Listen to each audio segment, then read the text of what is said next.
Welcome to the Retail Week, our regular look back at one of the biggest talking points from the past 7 days. I'm Luke Tugby, Deputy Editor at Retail Week, and I'm joined by George MacDonald, our Executive Editor, and Grace Bowden, Head of Content. This week, the issue of executive pay has been thrust back under the spotlight after 25% of Ocado's investors voted against the remuneration package of boss Tim Steiner. Steiner could receive £100 million in bonuses if he can triple the Ocado share price over the next 5 years. Guys, what do we think? 100 million quid. Is he being overpaid?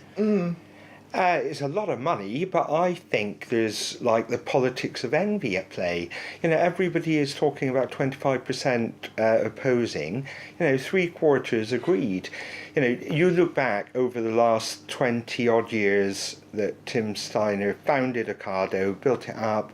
People relentlessly took the mickey, talked him down, said he was going to never make it, and he has built a really powerful business, actually more than a retailer, a technology platform.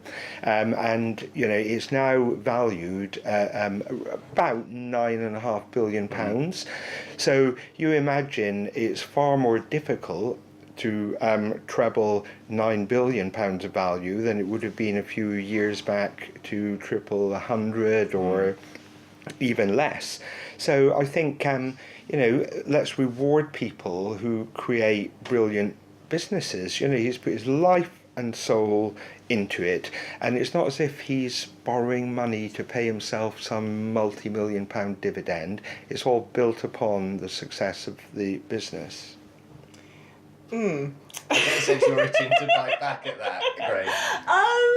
Well, it's tricky, isn't it? Because I wouldn't want what I'm about to say to sound like I don't think that Tim Steiner's done a tremendous amount and he hasn't put his life's work in, because obviously he has. He co-founded the business, he's driven it from, you know, from where it started to today. It's been a tremendous journey in a time when there have been plenty of doubters along the way, and he's held firm to his vision, and it is really starting to bear fruit. So that's great. But 100 million quid is 100 million quid in it. In it. It's no politics of envy, but yeah, Tim was paid, I think it was 3.1 million last year. That's pretty decent. And the condition of the stock rising, the share price having to triple over the next 5 years, if you take that into the context of the fact that the stock price has gone up nearly sixfold in the last 18 months alone. Yes, of course, that is because of M&S and Kroger, two absolutely massive landmark deals, which have been a very long time coming, by the way. The idea that he's now got 5 years to, in terms of share price increase, do what's been done in 18 months, obviously with a higher valuation, but in a similar sort of journey. Yeah, much higher valuation. I mean, you know, I think that you look at what Ocado has said, his reward is based upon substantial and sustained total shareholder return. So he only gets that money if other people are sharing in the success. Who are the other people though, George? Well, the investors. What about staff? What about people working in warehouses? Because that is where we've seen a lot about this over the last few weeks alone, with changes in contracts and whatnot. We have. It's a good question to which I don't know the answer. I don't know whether there's, I think, but I'm not certain, that there is a share ownership scheme for staff. Not 100% sure about that. But fundamentally, he built a business, he's driven it, he's taken it to £9 billion market cap. You know, it went along it went along flat for years, and all that hard work has started paying off now with the deals. And like I was saying earlier, it's easier to double a small amount than it is to double £9.5 billion. I do absolutely appreciate that, but I guess for me, it's quite an eye-watering amount of money in context with, and yes, this is the broader business context, but in context with the number of entry-level jobs in retail that are being hemorrhaged. It just feels like there's a wider disparity here that obviously Tim Steiner himself is not uniquely and personally responsible for, but it just doesn't feel the most in line with the times to me, and particularly considering that fundamentally they are still a loss-making business. They're a loss-making business, so that's a lot of money. Yeah, I mean, you know, it depends a bit how you measure it, and part of the reason why there would be a measure of loss, I think, is to do with Investment. accounting No, of course. changes Yeah. and investment and things like that.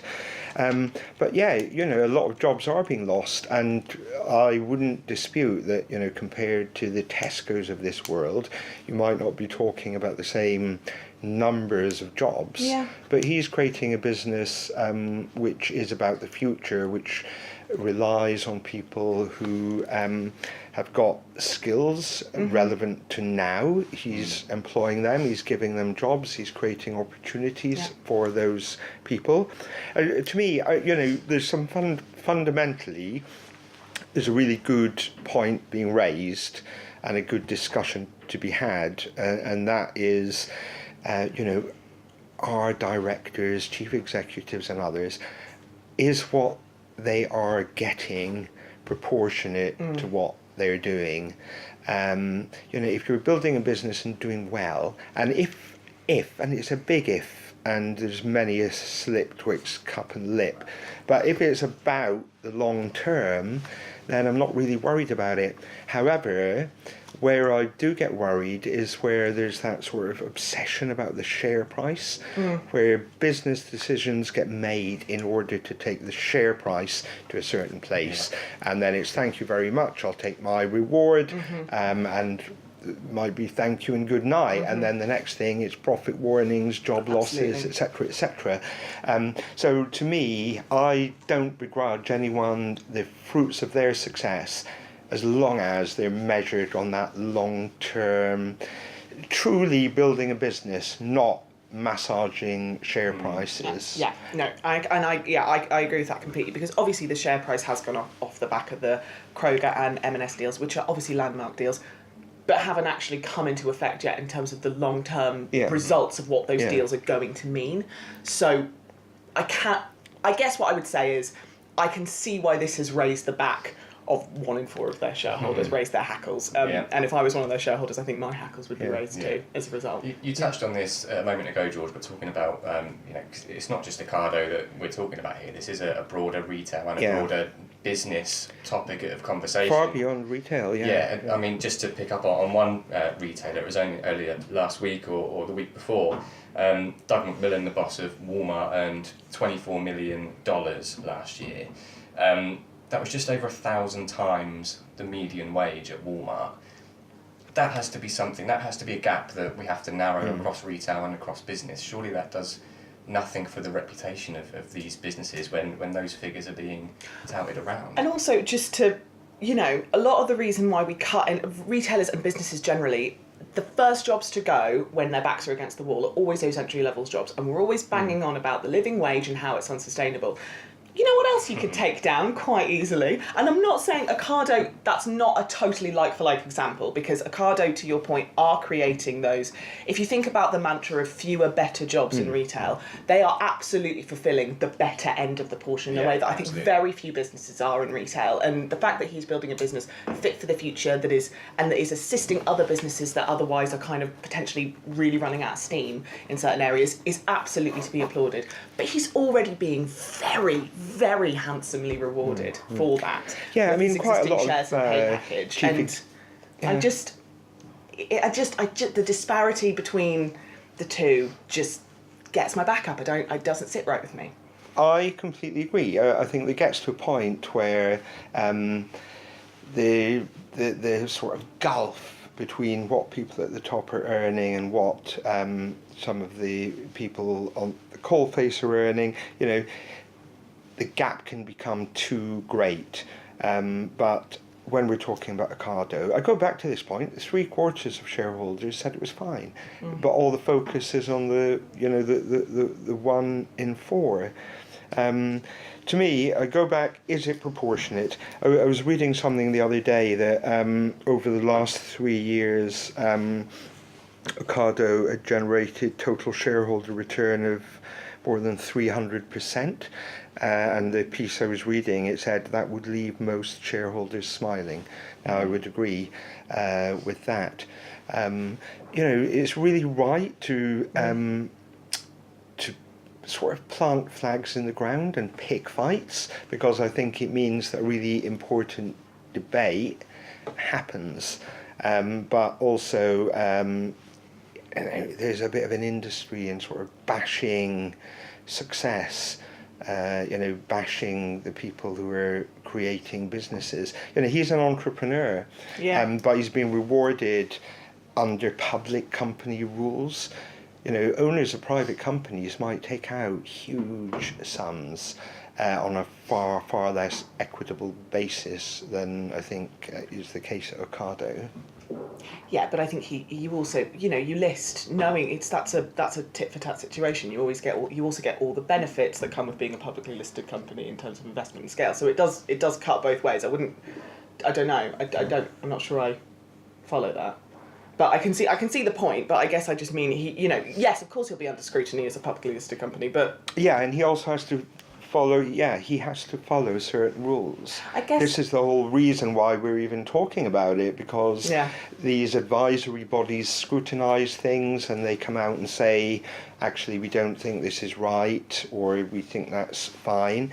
It doesn't happen in private companies where people can take a lot of money out under far less scrutiny and at hugely greater levels of disparity. It's a lot of money. It's a lot of money. It's right to argue about it, but after the argument's had, if I was a shareholder, I'd probably say, you deserve it if you take the business to a completely different level on terms that all your investors think are good for them as well, and that set the wheels, or keep the wheels in motion for the longer term, rather than it being a sort of race for a finish line of a certain share price or a certain milestone and then fill your socks. Yeah, I'd be interested actually to hear the shareholders that did vote against it, what motivated them, because I mean we're talking about what this means for the disparity between the board and the warehouse floor or the shop floor or whatever. Whether or not that's what motivated the no voters is I think probably another question entirely. Yeah, I think there was quite a lot of different reasons, some of which were more about ownership of equity. I think one of the sort of disputes was about what Ocado calls its value creation plan, and there were worries that I think it was ISS, the sort of shareholder advisory group, said that they were concerned about the fact that would transfer a significant equity value to Tim Steiner, even though he's already a significant shareholder. So on the face of it, in many ways, it's disputes about who's going to get the money among equity shareholders and managers, and actually, despite what we are talking about, and we might think, right, it's not all about the contribution of everyone throughout the business. No. I'm sure this is an argument, a debate that we'll continue to have off camera, but let's leave it there for today. But what do you all think? Do you think Tim Steiner is worth this potential 100 million bonus package, and do you think there is work to do within retail and across business in general when it comes to executive pay? Do let us know, and join us again next week. Thank you.